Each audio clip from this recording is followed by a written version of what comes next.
We've got some picks and predictions for before this season starts, folks, and we're doing the AFC West today. Will my records be right? Probably not. Am I a good source for this sort of information? Certainly not. But I haven't ever let a lack of qualification stop me before. Let's dive into how the AFC West will shake out this season. For the West, in fourth place, I'm gonna have the Raiders. Now, I'm probably wrong, but someone needs to be in the bottom of the AFC, and so I think that job is perfect for this year's Raiders. I'm gonna have them going 5-12 because I just don't believe in them at all. And their schedule's actually kind of tough for a team that's aggressively mid.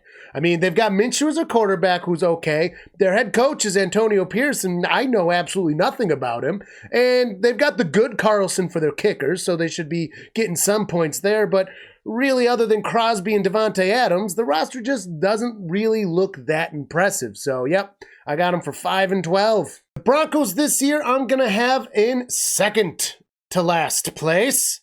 So third place in their division. Still bad. 7-10, a losing record.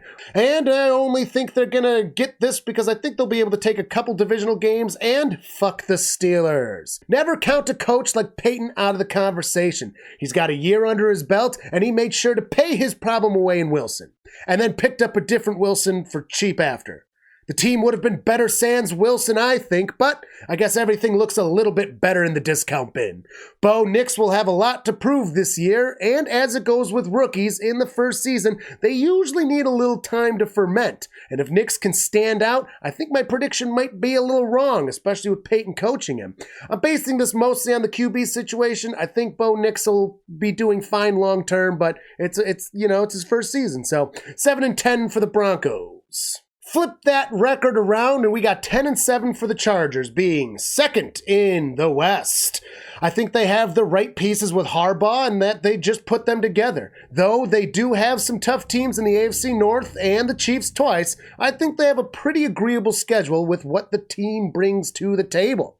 They got rid of this man who didn't understand dick about math and statistics to a criminal degree, and now they've got a Harbaugh who's possibly certifiably insane. Huge upgrade. Crazy head coaches are often the best kind of head coaches. Keep on saying weird shit, Harbaugh. I'm here for it.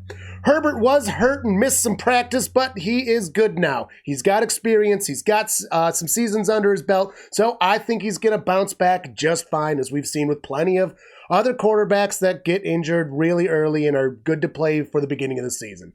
With proper coaching, we might even see Herbert finally break out. And in first place for the West, I've got the Chiefs. I don't like doing this, but, I mean, come on. I don't want to be completely wrong. 13-4, just good. They don't have a bad schedule. They've got a weak division and the hard games like the AFC North Bills. Shit, not a bad schedule, and they have a weak division. The hard games look like they're going to be the AFC North, the Bills, and maybe even the Texans this year. So I'm thinking about 13-4. And it's the Chiefs. With Mahomes and the Burger Man himself, you just win a bunch. Even with a lacking defense, they can still put up enough points to overcome. They just do so well. The division has been pretty crappy for the past several years as well, so they've gotten to eat off that. The only real contenders may be the Chargers this year, and though it could be a fight, I don't see the Chiefs losing to them.